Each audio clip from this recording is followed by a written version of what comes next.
कहले बाघ को छाग बांधी अच्छी आगे बाघ किए ना पुरुष पुरुष छाग किए नारी कहले दिन आसो ये नारी अधीनस्थ पुरुष शिकार कर महापुरुष कहले कहले नारी होइबे पुरुष वेश ये तू अच्युत करीब किशोर महापुरुष लिखिते कहले दिन आसो नारी मान जो धर्म छाड़ी दे पुरुष वेश धारण कर जगत भ्रमण धर्म भूली जीवे कर्म भूली जीवे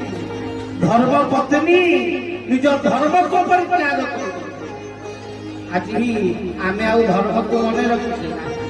भूली आउ नारी निज धर्म को पालन करुची नारी होइले पुरुष वेश भाई नारी पुरुष वेश धइलानी ना नहीं महापुरुष 600 वर्ष तले लिखिते से थोड़ी महापुरुष भूल लिखिते आज हो महापुरुष से लिखिते नारी जो धर्म भूल नारी को धर्म पत्नी कहा जाए धर्म को धैला धर्म स्वरूप कौन धर्म को धारण करा जाए नारी धर्म को धारण करे क्यों रूप सिंदूर रूप भाई नारी कचोरी जगह सिंदूर लगाए